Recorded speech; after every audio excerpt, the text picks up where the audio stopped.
Hey, good morning, everyone, and welcome to a special edition of Upper Michigan Today. It is Labor Day, but Tia and I decided to take some time off. We're not mad about that, but we wanted to bring you some really great shows. So while we were in Ontonagon for the Porcupine Mountain Music Festival, we decided to go on a little adventure. Absolutely, and you know, this is my very first time here in Ontonagon, so I haven't really checked out what it has to offer, but if you've never been to this area either, we're going to tell you why you should. That's right, and you said you've never been here. I've done a lot of backpacking here. My first solo hike ever was through the Porcupine Mountains. I spent 3 days by myself hiking through the Porkies.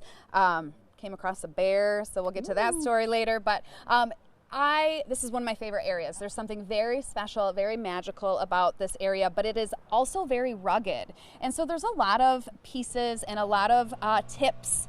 Like, you need to come here prepared, you know? And so we're gonna go through all of that this morning as well. And I'm super excited to show you some of my places. So my favorite places. They're not my places, but they're my favorite places. So should we get started? Let's do it. Okay, so the right way to get started on your adventure is to check in at the visitor center with the DNR, right? To find out what trail conditions are. Are your trails open that you're planning on navigating? And if there's anything else that you need to know. So that's what we're gonna do. Ready? Right, because I mean, like, your trip starts before the trip even starts. Exactly. It starts with the preparation, so we're gonna figure out how to get prepared. Let's do it. Okay. Whoop, whoop, and we just so happen to have a DNR officer with us.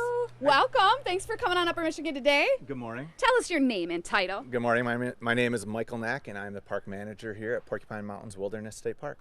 Well, we are starting off on a beautiful day. We know, though, that the weather can always change, so we're keeping an eye on that as we get going. But before we get into our adventure today, let's talk about the season in general up here. How has it been? What have you experienced? Yeah, we've had a great season so far this year. We've had really nice weather, abnormally warm weather. So we've had a lot of people at the beach.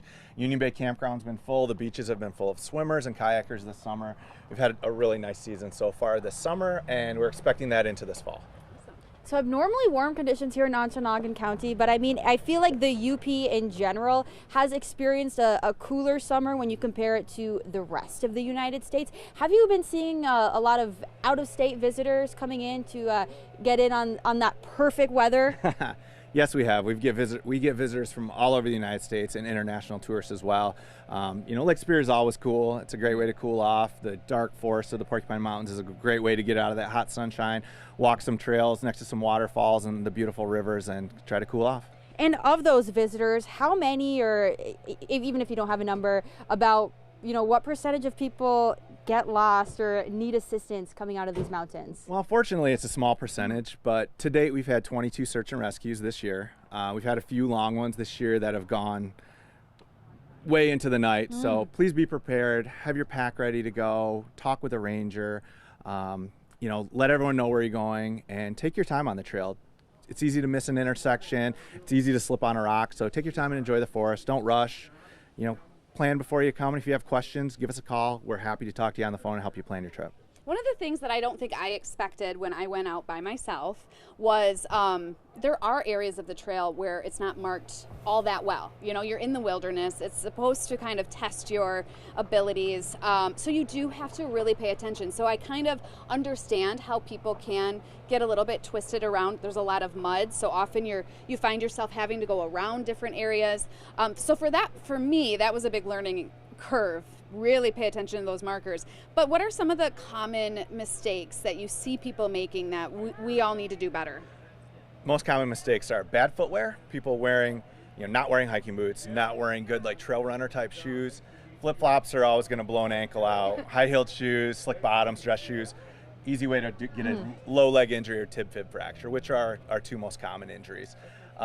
Next is, you know, not having a map with you and getting lost off trail, which makes you a needle in a haystack. Very hard to find you. And the other thing is, sometimes people don't pack their pack correctly and they have too much weight up high and they kind of get off balance, and that's an easy way for them to fall and get injured. Interesting. Tia, are you wearing heels today?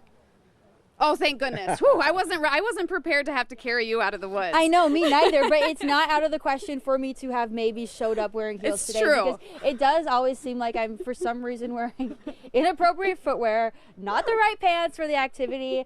I don't know. I'll say, hey, Tia, you know that we're going snowmobiling, and she'll have like a skirt on. She's like, yeah, I know. I'm like, okay. Cute today.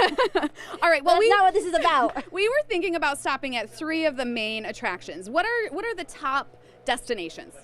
Three main attractions of Porcupine Mountains that do not miss are, of course, Lake of the Clouds Overlook, most scenic place in the park, most renowned place in the park.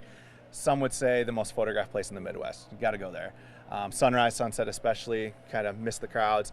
Second would be Summit Peak, which is the highest point in the park, second highest point in the state. Beautiful. You get up on a big tower, you get almost a 360-degree view of the park from up at that high point. And then lastly, it's a little bit of a drive, but you go all the way to the Presque Isle unit in Gibbet County and the Presque Isle unit with the waterfalls. The three biggest waterfalls in the park. It's a 2-mile loop around there. Stunning waterfalls on Lake Superior. I've heard on a clear day you can see Canada from Summit Peak. Is that true? No. No, but you're close. You can see 2 of the Apostle Islands in Wisconsin from up there. I might have even made that up and just told whoever I was with. There's a spider, and I feel it's my duty to tell you, it crawled into your sweatshirt, and I've been freaking out about it. I felt it. Hey, this is called wilderness, right? All right, now I have the heebie-jeebies. This is a great way to end this segment. So Tia's over here running away. I want to thank you for sending us off. We're gonna have fun. Don't think about spiders. There's no spiders out here, right? There's no spiders out here. The one. That was the one. Okay. No, all right. Good. Well, thank you, and have a good rest of your season. Trails. All right, thank you so much. We'll be right back.